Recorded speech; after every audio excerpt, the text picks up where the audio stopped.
My name is Jan Harzan. I'm the Executive Director for MUFON.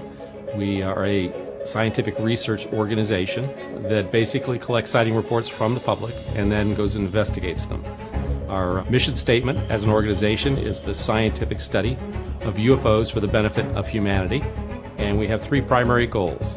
We investigate UFO reports, we promote research into the UFO subject, and we educate the public on our findings. We have 3,000 members worldwide. Many scientists, physicists, PhDs, metallurgists, biologists, all the way down to just the average citizen who really wants to get involved. Some of those have chosen to become field investigators, and they go through our field investigative training courses. They become part of the team in their state or country where they reside, and they actually get engaged in going out and meeting this phenomena head on.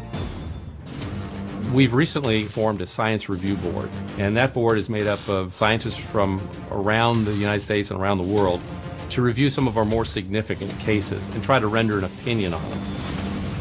What we'd like to do is be more outbound, more outspoken in terms of the really true UFO cases. So MUFON is moving forward with this approach, and we'll be publishing papers in these different areas to allow the general public and even the scientific community to be able to be challenged by what we're finding. That's the strength of MUFON as an organization, is being really the truth seekers of the UFO field.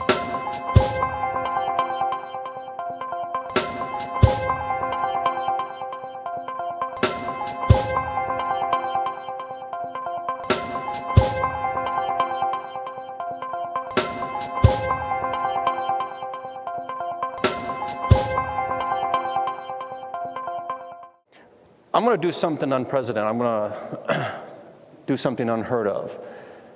This morning I'm going to step over the thin blue line and turn my back on my fellow colleagues in law enforcement and tell you how to get out of a ticket.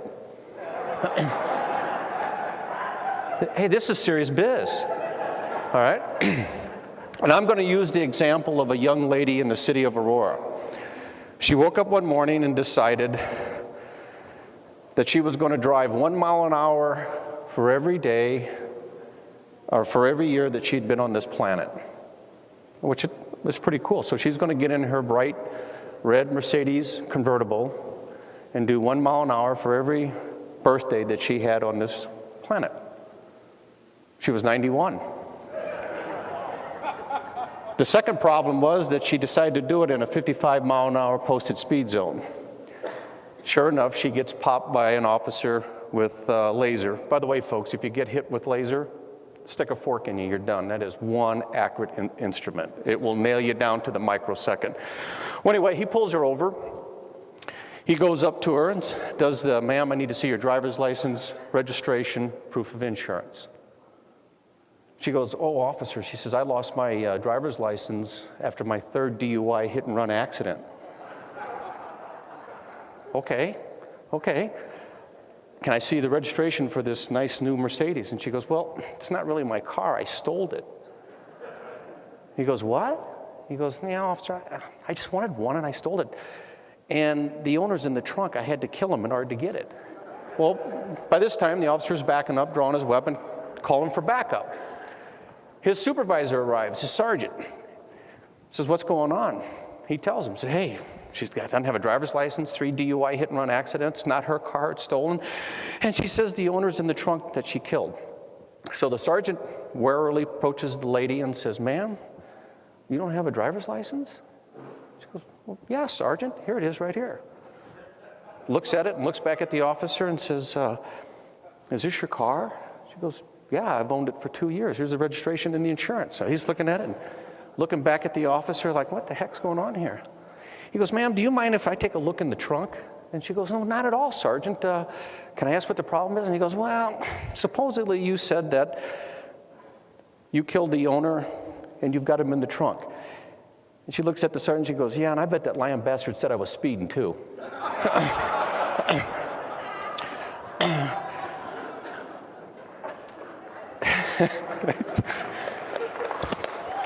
Hey, try it. If you get away with it, let me know. Cops and flying saucers. Law enforcement's been involved in the UFO problem probably as long, if not longer, before the Air Force and the government was involved in it, because that's the one agency that people can contact, the one government agency that people can contact. And not only will we answer the phone, but we'll send somebody out to talk to you.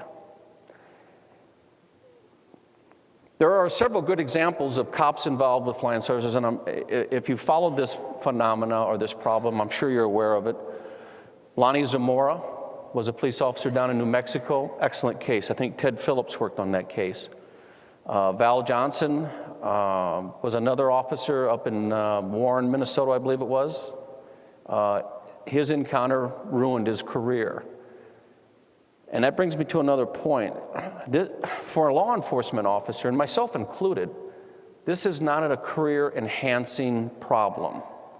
If you're unlucky enough to have an encounter, or you get dispatched to an encounter, it can literally ruin your career. And there have been several instances where officers have been forced to either retire or resign from the profession because of what happened to them. A lot of criticism and ridicule comes down on the officer because we're looked upon, and rightly so, as credible and trustworthy. And somehow, if an officer gets embroiled in a encounter, he or she all of a sudden loses their credibility. They're no longer trustworthy. And inside the department, the ridicule can be really intense. And I've experienced that firsthand. Fortunately, I can give it out as good as I can take. I think my sense of humor, if you haven't gathered by now, gets me through a lot of difficult times. The first case that I'm going to talk to you about is eyewitness testimony. There are no pictures, there is no forensic evidence. The eyewitness is a police officer. Now, skeptics will tell you, or they're quick to point out, that eyewitness testimony is unreliable. And I'm here to tell you that's a bunch of crap. Now, eyewitnesses may make mistakes. They may be inaccurate in certain details. They may not even be able to pick out the suspect in a photo lineup. But the fact remains that they witnessed something very traumatic, and certain details are accurate. And it's a starting point for an investigator. You have an eyewitness to an event. Tom Bobay was a Jefferson County Sheriff's deputy when I joined the Sheriff's Department back in 1978. He had been a Sheriff's deputy for a number of years before I got there. In fact, he became my training officer. I had not met him prior to. He ended up being a very good friend of mine. In fact, he was best man at my wedding. So that tells you how the relationship progressed over the years. The story that I'm about to relate to you took me 3 years to get the story out of him because he endured some incredible ridicule. In fact, he was threatened with his job by the sheriff, who at that time was Harold Bray of Jefferson County, Colorado. My interest in the UFO problem, I was involved in it long before I became a law enforcement officer. So that first day that I arrived, and I was a rookie, as they refer to as a newbie, and I was assigned to Deputy Bobay as his trainee. Never met the man before in my life. Now let me give you some background on him so you get a feel for his personality.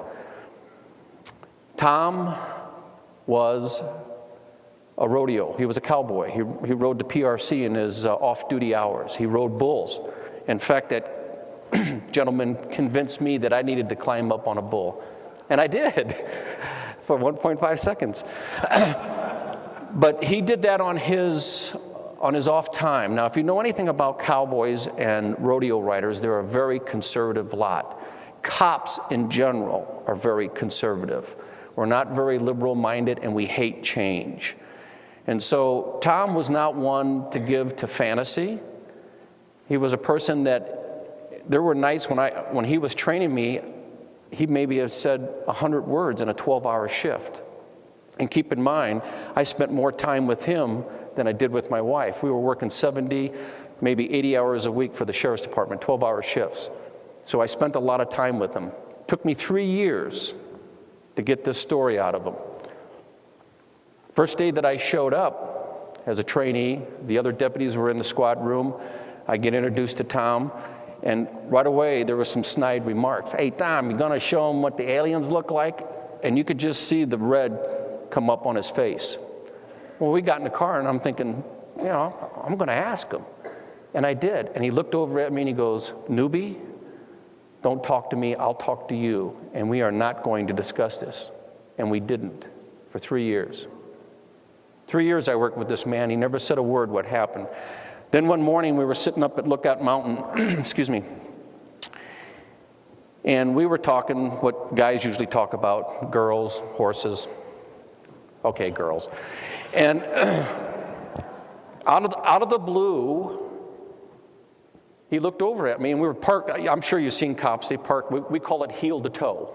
And that's how we were parked up on Lookout Mountain. It was about 5:30 in the morning. He was sipping on his coffee, and he finally took the chew out of his mouth and spit it out the window, and he looked at me and he goes, you know, I saw him. I looked and I go, you saw what? And he goes, I saw the beans. He goes, I never said anything to the Air Force or the sheriff about it. And here's the story. One evening, Tom gets a call from the dispatch. It says, you need to go to a ranch up off of Windy Point, 285. For those that are not familiar with it, that's in Jefferson County. If you go up 285 now, it's a 4-lane highway, and there's a sign there that says Windy Point. Well, the ranch was located up in that area. Dispatcher tells Tom, ranchers, and by the way, this predates 911. Jefferson County didn't have 911 back then. But the rancher had called the sheriff's dispatcher and says, hey, I need a deputy up here right now because someone's trying to steal my horse and burn the barn down, and I'm shooting at him. Now, that's how the call came out. Sounds serious. So Tom gets up there to the rancher, and the rancher tells him, I think it was a helicopter. But they were shining a light down on the barn, and one of the horses ran out of the barn, and they were trying to get my horse in the corral. Now, it's very important, and I'm going to come back to that on my next case that I want to talk about. Tom said, well, you know, the who, what, where, and why questions that an officer asked. And he said, the rancher tells him he thought it was some kind of military craft and that it went southwest over the hill. He tells Tom, hey, I shot at it with my .30-30 rifle. Tom said, well, did you hit it? And the rancher goes, I don't know. It looked like it was going down over the hill. It may have crashed. So he followed 285 up the Foxton Road. And then you go south off of Foxton Road down to the South Fork of the Platte River. Back then, it was just a 1-lane gravel road, barely passable by 2 cars. If you held your breath, you could get 2 vehicles to go by. Now it's a 4-lane blacktop and there's houses everywhere, but back then it was remote. Tom goes down over Foxton Road. He says he's driving down the road. He comes around the corner, and here's an object, approximately 2-story tall house with an attached garage, is how he described it, hovering about 20 feet off the ground. Tom's within about 200 feet of it. He says the top portion of it is rotating counterclockwise, the bottom portion of it's rotating clockwise, and he said it was bright enough that I could see movement in the lights. And he's looking at me when he's telling me this. And he goes, Ken, I saw him. And of course my question was, well, what the hell did they look like? And he said, all I can tell you is that they walked upright on 2 legs and they had arms. And he said there were a couple of them pointing at me. The craft slowly lifted up, disappeared over the hills down towards Kenosha Pass, if you're familiar with that, and that was the last of it. The Sheriff's Department had a policy, and it was in effect when I joined them, and that is every call that you went on, you had to do a written report. If you were dispatched to it, you'd put pen to paper. And so Tom was obligated to write a report. Big mistake. Because when that hit the news, and it did, there were reporters questioning him. There was a lot of phone calls into the Sheriff's Department. Allegedly, 2 Air Force officers showed up and interviewed Tom. They had him draw a sketch of what he saw. They also had the rancher draw a sketch of what he shot at. Ironically, the Air Force took both sketches with them, but Tom got a chance to see the rancher sketch before they left the room, and it was almost identical to the one he had sketched. And what he saw basically was two inverted saucers on top of one another, plates. Sheriff Harold Bray became so irate with Tom that he threatened him with his job. He told him, "Don't you ever, ever do that again." And yet Tom was following policy and procedure. He was obligated to write a report. It's kind of a catch-22 for him. He took a lot of flack from not only the sheriff, his boss, but a lot of his cohorts that he worked with, plus in the community. I mean, everybody in Jefferson County that heard about it and knew Tom, he couldn't walk into a restaurant at one point without somebody making a comment. And like I said, Tom was a very quiet and shy guy. It's a pretty incredible story. I always wanted to put him on camera, and I wanted to interview him, and he wouldn't do it. He said if he ever saw another object like that again in his life, he'll take it to his grave. He's not going to say a word, just because of the stress that he went through. And it was obvious when he was telling the story that he was still under stress. It was very difficult for him to relate that to me, but we had become very close in 3 years, and he felt comfortable, and he knew that I wouldn't ridicule him. The next case that I'm going to talk about, and I said I'd come back. Remember I told you about that rancher? The craft was shining a light down on the barn and was chasing one of his horses. When I heard that story, I didn't make the connection, but I think we had an eyewitness to an animal abduction. My partner, and he's here today with the conference, him and I went down to the San Luis Valley. Told you, Murphy's Law. This is my first PowerPoint presentation, so anything that can go wrong will go wrong, guaranteed. We went down to the San Luis Valley. We took an expedition down there to gather information, to investigate cases, and we made contact with the sheriff down in Saguache County. And he said, "Well, I've got a case for you that you boys might be interested in, and it's a cattle mutilation." The rancher, the night before, had checked his herd. And you'll see in the photographs that the cow has a tag in the ear, I believe it's H01. With his laptop, he could punch up that steer and tell you when it was born, the inoculation, and the state of health of that steer. Hey, ranching is a business. Ranchers depend on it. So this cattle mutilation problem is a serious problem for ranchers. You're going to look at an animal that was worth about $1,500. He checked on the herd that night. The next morning, that herd was about 2.5 miles from the ranch house. The next morning, when the rancher walked out the door with his coffee in his hand, the steer was about 100 feet from his front doorstep. Now,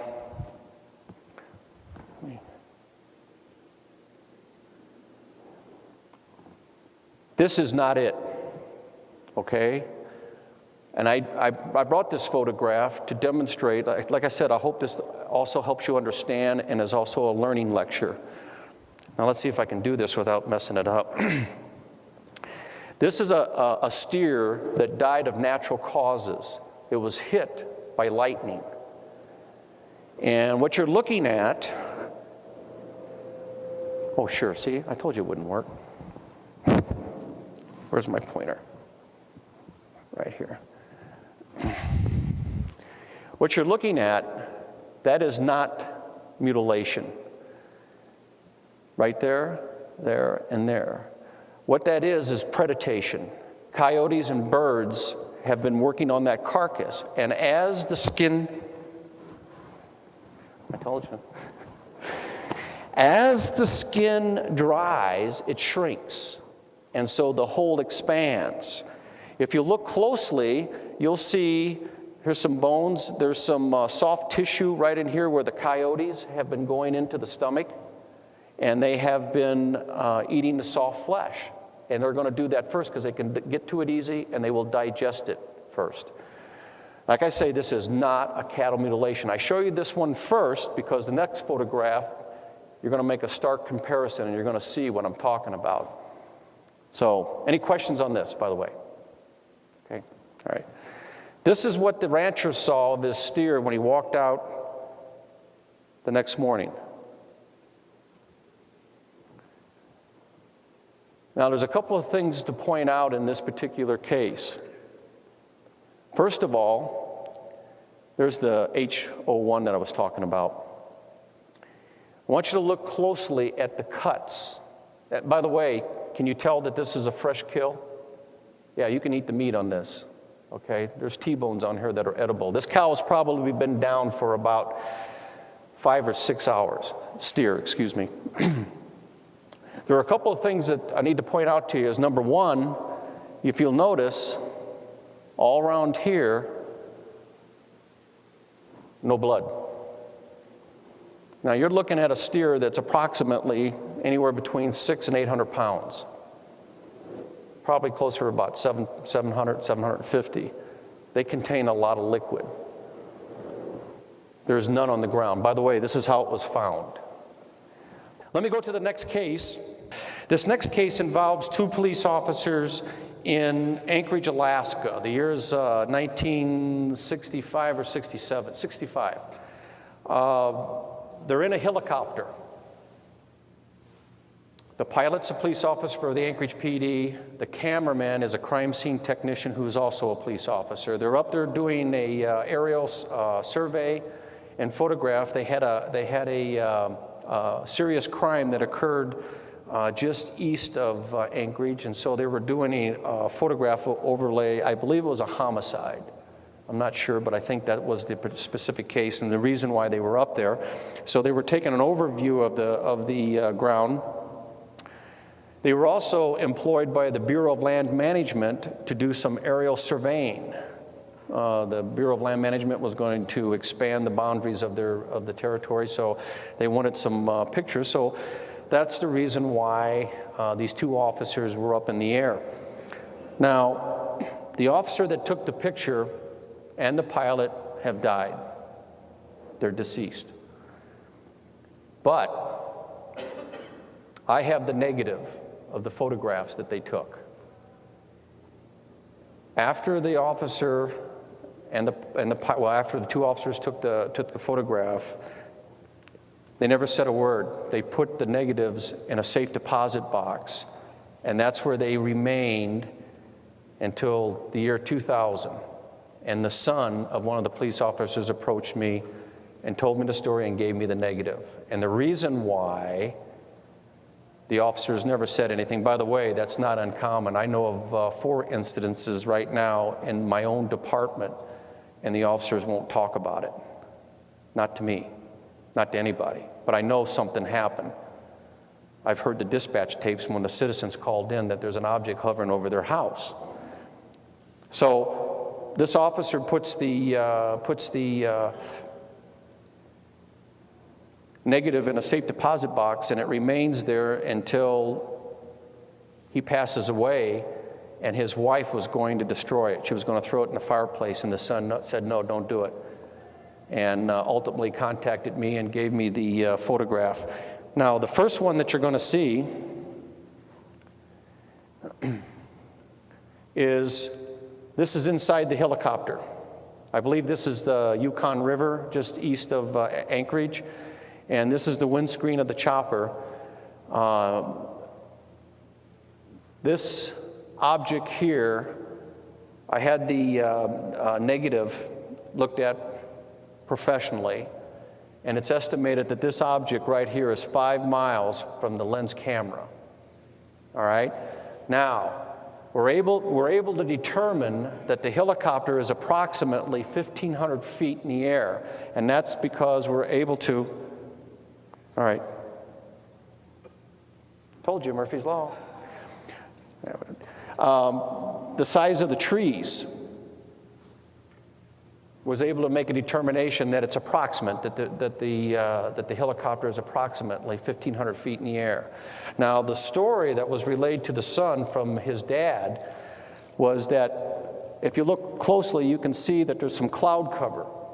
And he caught movement out of the corner of his eye, and thinking that it was another plane, was telling the pilot that, hey, we've got another plane in our airspace, and then, of course, this object came out of the clouds. 5 miles from the camera lens was able to make a rough estimate what the size of this thing that you're looking at, and it's equivalent to a mile-high stadium. You could probably get 50, 60,000 people in there. So that gives you an idea of how big this craft is. Here's the second photograph. He zoomed in on it.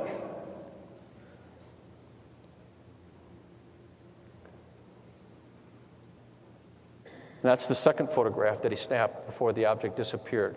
Now, I've had numerous people look at this under a magnifying glass and they go, oh, that's a bolt with a washer through it.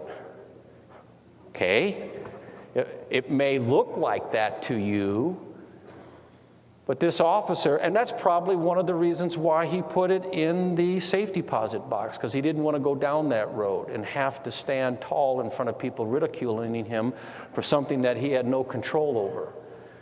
But if you look closely, it's not a bolt or a washer.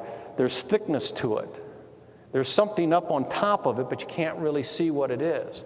I would like to take that negative and have it enlarged and looked at and analyzed scientifically, but once again, we're talking cost. And the chief won't give me any special funding for it. But this case illustrates a couple of things. And number one is that when I got into researching and investigating this problem, there were certain career fields that I thought should be reporting it. One was pilots, and they do. One was ranchers, and they do. And the other one was law enforcement. And the reason why is because these career fields are the ones that are out and about every day. You're not going to be able to see an unidentified object sitting here in this auditorium. You have to be out in the field. I think it was NICAP did a study on career fields, and law enforcement and pilots and ranchers were ranked right up there, and understandably so. And I think that's what also gives it credibility, this problem, is that these are the very people that you would expect to see something unusual, unidentified. And they are.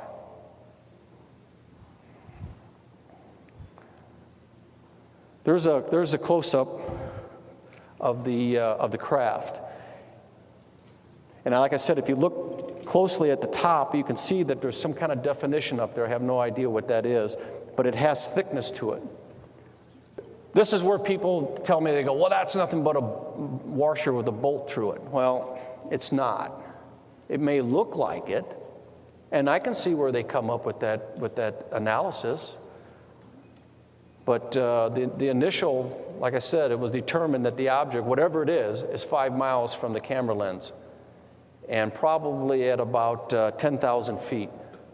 So however that officer was able to get that washer and that bolt 5 miles from his camera lens at 10,000 feet, my hat's off to him.